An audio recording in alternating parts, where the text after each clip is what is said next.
P ദിവ്യ, ഇത് ആന്ധ്രാപ്രദേശിലെ SIT അന്വേഷിച്ചതാണ്. ഗൂഢാലോചന ആംഗിളും അന്വേഷിച്ചതാണ്. ഓങ്കോളിലെ സെഷൻസ് കോടതി വിചാരണ നടത്തിയതിന് ശേഷം ഇതിലെ പ്രതിയെ ശിക്ഷിച്ചതാണ്. അതിനുശേഷം അപ്പലറ്റ് കോടതിയിലേക്ക് പോയി. ഇതാണ് ഈ കേസിൻ്റെ പരിസരം. ഈ കേസിൻ്റെ അന്വേഷണത്തിനിടയ്ക്ക് ഒരു ഘട്ടത്തിലും കെ സുധാകരൻ ചാർജ് ഷീറ്റ് ചെയ്യപ്പെട്ടിട്ടില്ല. അന്വേഷണം നടത്തി, ഗൂഢാലോചന ആംഗിളും അന്വേഷിച്ചു, പക്ഷേ ചാർജ് ഷീറ്റ് ചെയ്യപ്പെട്ടിട്ടില്ല. ആ കെ സുധാകരനെ പ്രതിയാക്കാൻ വേണ്ടി തമ്പാനൂർ പോലീസ് ഒരു കേസെടുക്കുന്നു. തുടർന്ന് അതിൻ്റെ നിയമ നടപടികൾ നടക്കുന്നു. പക്ഷേ അങ്ങനെ ഒരു കാര്യം പറ്റില്ല.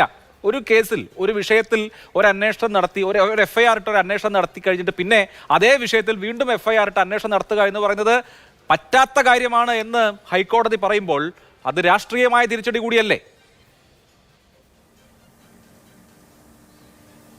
അതിൽ അഭിലാഷ്, ഞാൻ ഈ വിഷയത്തിലേക്ക് വരുന്നതിന് മുമ്പ് ഹൈക്കോടതിയുടെ രണ്ട് പ്രധാനപ്പെട്ട വിധികൾ ഇതിൻ്റെ തുടക്കത്തിൽ ഒന്ന് പരാമർശിക്കണമെന്ന് ആഗ്രഹിക്കുകയാണ്. അതിലൊന്ന്, മസാല ബോണ്ട് കേസിൽ മുൻമന്ത്രിയായിട്ടുള്ള തോമസ് ഐസക്കിനെതിരെ ED നൽകിയിട്ടുള്ള അപ്പീൽ ഹർജി തുടരണ്ട എന്നൊരു വിധി ഹൈക്കോടതിയുടെ ഭാഗത്ത് ഇന്നലെ ഉണ്ടായി.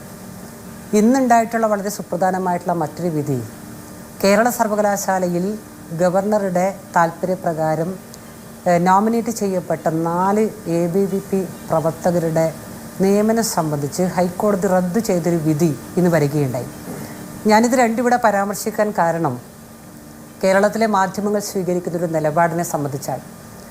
അതായത് ഇത്രയും ഗൗരവമായ വിഷയങ്ങൾ ചർച്ച ചെയ്യപ്പെടാതിരിക്കുകയും ഇന്ന് ഒരു സാങ്കേതികമായിട്ടുള്ള കാര്യം കൊണ്ട് മാത്രം ഹൈക്കോടതിയിൽ നിന്നും വന്നിട്ടുള്ള, അതായത് കെ സുധാകരന് അനുകൂലമായി കെ സുധാകരൻ എന്തോ EP ജയരാജനെ വെടിവെക്കാൻ വേണ്ടിയുള്ള ഗൂഢാലോചന കേസിൽ നിന്ന് രക്ഷപ്പെട്ടു എന്ന തരത്തിലാണ് ഇന്ന് പല മാധ്യമങ്ങളും അത്തരമൊരു പ്രചരണം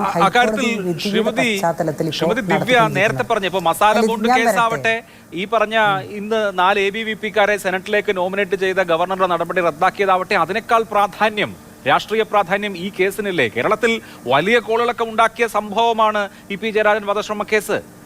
പിണറായി വിജയനെ ആയിരുന്നു ലക്ഷ്യമിട്ടത് എന്നാണ് ഇപ്പോഴും CPM-ന്റെ വാദം. അങ്ങനെ പാർട്ടി കോൺഗ്രസ് കഴിഞ്ഞു മടങ്ങിയ സമുന്നതനായ ഒരു നേതാവിനെ ട്രെയിനിനകത്ത് വെച്ച് വെടിവെച്ച് കൊല്ലാൻ ശ്രമിച്ചു എന്നുള്ളതാണ് കേസ്. ആ കേസിൽ ആരോപണ വിധേയനായിട്ടുള്ളത് മറുപക്ഷത്തെ അന്നത്തെ കണ്ണൂരിലെ ഏറ്റവും പ്രധാനപ്പെട്ട കോൺഗ്രസ് നേതാവ് കെ സുധാകരനാണ്. ഈ കേസുകൾക്കൊടുവിൽ അദ്ദേഹം ഡിസ്ചാർജ് നേടുമ്പോൾ താങ്കൾ ഈ സൂചിപ്പിച്ച മറ്റ് 2 വാർത്തയേക്കാൾ പ്രാധാന്യം അതിനുള്ളത് കൊണ്ടാണ് അത് ചർച്ച ചെയ്യുന്നത്.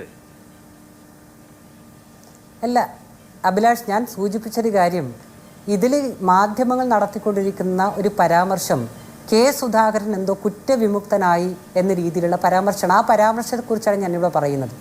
കെ സുധാകരനെ ഹൈക്കോടതി കുറ്റവിമുക്തനാക്കുകയല്ല ചെയ്തിട്ടുള്ളത്. കേവലം 2 FIR, ഒരു കേസിന് 2 FIR പാടില്ല എന്നൊരു സാങ്കേതികമായ കാരണം കൊണ്ട് മാത്രമാണ് ഇന്ന് ഹൈക്കോടതിയിൽ നിന്ന് ആ കേസ് ഇല്ലാതായിട്ടുള്ളത്. പക്ഷേ നമുക്കറിയാം, ഈ കൊലപാതക ശ്രമത്തിൽ ഏറ്റവും കൂടുതൽ അതായത് കൊലപാതക ശ്രമത്തിലെ ഗൂഢാലോചനയിൽ കെ സുധാകരന് പങ്കുണ്ട് എന്നുള്ളത് ആന്ധ്ര പോലീസിൻ്റെ കേസ് ഡയറി പരിശോധിച്ചാൽ നമുക്ക് മനസ്സിലാകുന്നതാണ്. അതോടൊപ്പം കേരളത്തിനകത്ത് തലസ്ഥാന നഗരിയിൽ ഗസ്റ്റ് ഹൗസും അദ്ദേഹത്തിൻ്റെ തൊട്ടടുത്ത ലോഡ്ജും കേന്ദ്രീകരിച്ചുകൊണ്ട് പ്രതികളുമായി ബന്ധപ്പെട്ട് നടന്നിട്ടുള്ള എല്ലാ ഗൂഢാലോചനയും കേരള പോലീസ് ഉൾപ്പെടെ അന്വേഷിച്ച കാര്യമാണ്.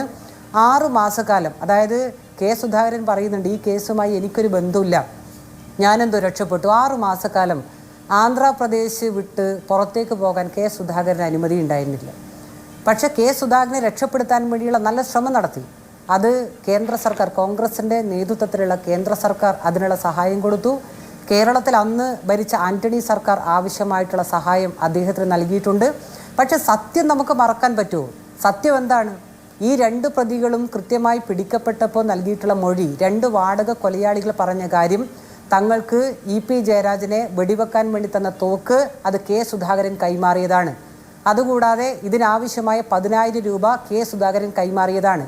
തിരുവനന്തപുരത്തെ ഗസ്റ്റ് ഹൗസിൽ ദിവസങ്ങളോളം ഇരുന്ന ചർച്ചകൾ, അതോടൊപ്പം തന്നെ ഈ പ്രതികൾക്ക് താമസിക്കാൻ ആവശ്യമായ സൗകര്യം, അത് തൊട്ടടുത്ത ലോഡ്ജിൽ താമസിക്കാൻ ആവശ്യമായ സൗകര്യം, പ്രതികളുമായി കെ സുധാകരൻ നടത്തിയിട്ടുള്ള ഫോൺ കോൾ ഉൾപ്പെടെ കൃത്യമായ തെളിവുകളുണ്ട്. കെ സുധാകരൻ അങ്ങനെയാണെങ്കിൽ ഈ വിചാരണ നേരിടാൻ വേണ്ടി തയ്യാറാവണം. 2 FIR, ഒരു FIR ഉണ്ടല്ലോ, ഇപ്പോൾ കേസ് നടക്കുന്നുണ്ടല്ലോ. അതിൽ അദ്ദേഹം വിചാരണ നേരിട്ടുകൊണ്ട് കുറ്റവിമുക്തനാകാൻ അദ്ദേഹത്തിന് സാധിക്കുമോ?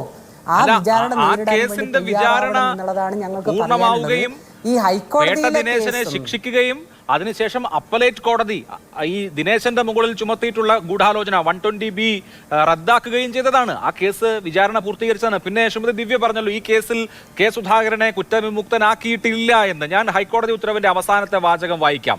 It is ordered that the petitioners ഹിയറിൻ that is the accused number 1 and 3 crime number 148/1997 of Tambanur police station which is now pending as sessions case referred to above are hereby discharged from the offences alleged against them in said crime. ഈ കേസിലെ accused ആയിട്ടുള്ള ആളുകൾക്ക് മുകളിൽ ചുമത്തപ്പെട്ട ചാർജുകളിൽ നിന്ന് അവരെ discharge ചെയ്യുന്നു എന്നുള്ളതാണ് ഹൈക്കോടതിയുടെ ഉത്തരവ്. പിണറായി വിജയൻ SNC ലാവ്ലിൻ കേസിൽ നേടിയതും ഈ ഡിസ്ചാർജ് ആണ്. അതായത് ഈ കേസിൽ കോടതി കെ സുധാകരന് കൊടുത്തിരിക്കുന്നത് ഡിസ്ചാർജ് ആണ്, വിടുതലാണ്. ഈ കേസിൽ ഇനി കെ സുധാകരൻ ഇല്ല. അല്ല, ഇതിലൊരു അപ്പെക്സ് കോടതി ഉണ്ടല്ലോ, സുപ്രീം കോടതി ഉണ്ടല്ലോ അഭിലാഷ്. ആ സുപ്രീം കോടതിയിൽ ഏത് വിധേനയും സുപ്രീം കോടതിയെ സമീപിക്കാൻ വേണ്ടിയിട്ട് തീരുമാനിച്ചിട്ടുണ്ട്. ഇതിൻ്റെ ഇരയായിട്ടുള്ളത് സഖാവ് EP ജയരാജനാണെങ്കിലും കേരളത്തിലെ പ്രധാനപ്പെട്ട നേതാക്കന്മാരെ ഉന്നം വെച്ചുകൊണ്ടാണ് ഈ കൊലപാതക ശ്രമം നടന്നിട്ടുള്ളത് എന്ന് വ്യക്തമായ കാര്യമാണ്. നമുക്കറിയാം, അന്ന് കേരളം ഭരിച്ചത് UDF-ന്റെ ഗവൺമെൻറ്, കേന്ദ്രം ഭരിച്ചത് കോൺഗ്രസിൻ്റെ ഗവൺമെൻറ്. ഈ രണ്ടുപേരും അന്ന് തെളിവുകൾ നശിപ്പിക്കുവാനും വേണ്ടിയുള്ള എല്ലാ ശ്രമങ്ങളും നടത്തിയല്ലോ. അങ്ങനെ ശ്രമം നടത്തിയതിന് കൃത്യമായിട്ടുള്ള തെളിവുകൾ അതിനുമുണ്ടല്ലോ. അപ്പം ഇതിൽ കെ സുധാകരനെ കുറ്റവിമുക്തനാവുക എന്നുള്ളത് സുധാകരൻ സ്വപ്നം കാണാൻ വേണ്ടി സാധിക്കുന്ന ഒന്നാണ്. ഇത് നിയമപരമായി കോടതിയെ സമീപിക്കാൻ, സുപ്രീം കോടതിയെ സമീപിച്ചുകൊണ്ട് യഥാർത്ഥ കുറ്റവാളിയായിട്ടുള്ള ഗൂഢാലോചനയിൽ പങ്കെടുത്തിട്ടുള്ള കെ സുധാകരന് പരമാവധി ശിക്ഷ വാങ്ങിക്കൊടുക്കും. അതിനു വേണ്ടിയിട്ടാണ് ഞങ്ങൾ പോകുന്നത്. ശരി, ഓക്കെ.